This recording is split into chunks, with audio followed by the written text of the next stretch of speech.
దేవుడు మనల్ని ప్రేమించి మరొక నూతన దినాన్ని ప్రభు మనకు దయచేశాడు.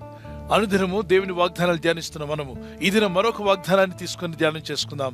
పరిశుద్ధాత్ముడు మనకి ఇచ్చిన వాగ్దానము Psalms 128:2, కీర్తన 128 కీర్తన 2వ వచనంలో, you will eat the fruit of your labour, blessings and prosperity will be yours.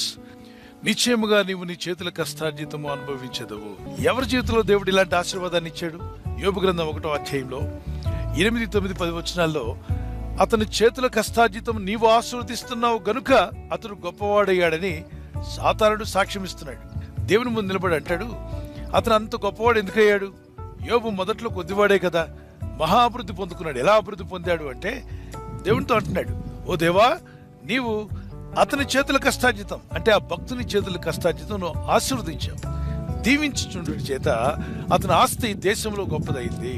దేవుని బిడ్డలారా, మన చేతుల కష్టార్జితం ఏదైతే ఉందో, మనం ఏదైతే కష్టపడుతున్నామో, మన ప్రయత్నాలు, మీరు చేస్తున్న ప్రయత్నాలు, మీరు పడుతున్న కష్టం, మీ ప్రయాసలు, ఇవన్నీ ఫలించాలి. మీ కష్టార్జితము లోకుల పాలు కావద్దు, రోగాల పాలు కావద్దు. మీ యొక్క కష్టార్జితము అన్యుల పాలు కాకుండా మీరు అనుభవించేలా దేవుడు చేస్తాడు. అంటే అపవాదికి కూడా తెలుసు, దేవుని చేత దీవించబడిన వారు ఆస్వాదించబడతారు. యోబు మొదట్లో కొద్దివాడే, చిన్న వ్యాపారి, చిన్న ఉద్యోగం, చిన్న ఆస్తిపాస్తులు చాలా తక్కువ కలిగిన, తుదను మహా అభివృద్ధి చెందాడు. ఉన్నత స్థాయికి దేవుడు తీసుకువెళ్ళాడు. ఎందుకంటే యోబులో ఒక 5 గుణాలు మంచిగా కనిపిస్తున్నాయి. అతను దేవుని యందు భయభక్తి కలిగిన వాడు, 2వదిగా యథార్థవంతుడు, 3వదిగా న్యాయవంతుడు, 4వదిగా చెడుతనమును విసర్జించిన వాడు, 5వదిగా యోబు గ్రంథం 1:5లో ఉంటుంది, అరుణోదయముననే లేచి ప్రార్థించేవాడట. అరుణోదయము అనగా ఉదయకాలము లేచి దేవుని సన్నిధిలో ప్రార్థించేవాడు. తన కోసమే కాదు, తన భార్య బిడ్డల కొరకు, తన యవన కుమారులు, యవన కాలంలో ఉన్నటువంటి తన కుమారులు కుమార్తెలు ఒకవేళ దేవునికి విరోధమైన తలంపులు తలించారేమో, యవన కాలంలో వారు దేవునికి దూరం అవుతున్నారేమో, దురాలోచనలో పడిపోతున్నారేమోనని వారి పాపంలో కూడా ఒప్పింపు చేసి వారి కోసం కూడా విజ్ఞాపన ప్రార్థన చేశాడు. తన కుటుంబాన్ని, తన జీవితాన్ని, తన కుటుంబాన్ని, తన పిల్లలను కూడా దేవుని మార్గంలో పెట్టడానికి ఇష్టపడినటువంటి భక్తుడు బహుగా దీవించబడ్డాడు. దేవుని ప్రజలారా, ప్రార్థించే వారుగా ఉంటున్న మీరు, ఈ లోకంలో రకరకాల పరిస్థితులు మిమ్మల్ని దేవుని యొద్ద నుండి దూరం చేయాలని అపవాదైన సాతానుడు ప్రయత్నం చేస్తున్నాడు. వాడికి తెలుసు మీరు దీవించబడబోతున్నారని, మీరు ఆశీర్వదించబడబోతున్నారని.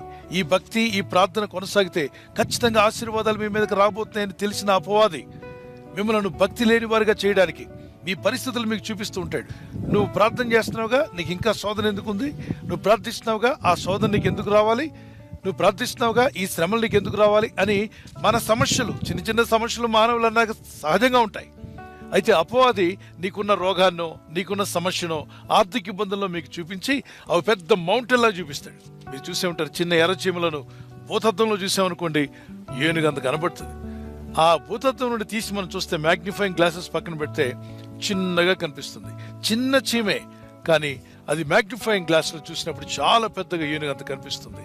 మీ సమస్యలు కూడా అపవాది మీ కళ్ళకు భూతద్దాలు పెట్టి పెద్దగా చూపించి, దేవుడు నిన్ను ప్రేమించట్లేదు, ఇక నువ్వు ప్రార్థన ఆపేయి, భక్తిని నిలిపేయమంటాడు. వాడికి తెలుసు నువ్వు ఇంకా భక్తిలో కొనసాగితే నిశ్చయముగా నువ్వు ఆశీర్వదించబడబోతున్నావు. Blessings and prosperity is going to be yours. దేవుడైన ప్రభు మిమ్మల్ని ఆ విధంగా ఆశీర్వదించి బలపరచుటకు మీ భక్తిని తక్కువ కానికండి, భక్తిని పెంచుకోండి. ప్రార్థనలో, విశ్వాసంలో, భక్తిలో ముందు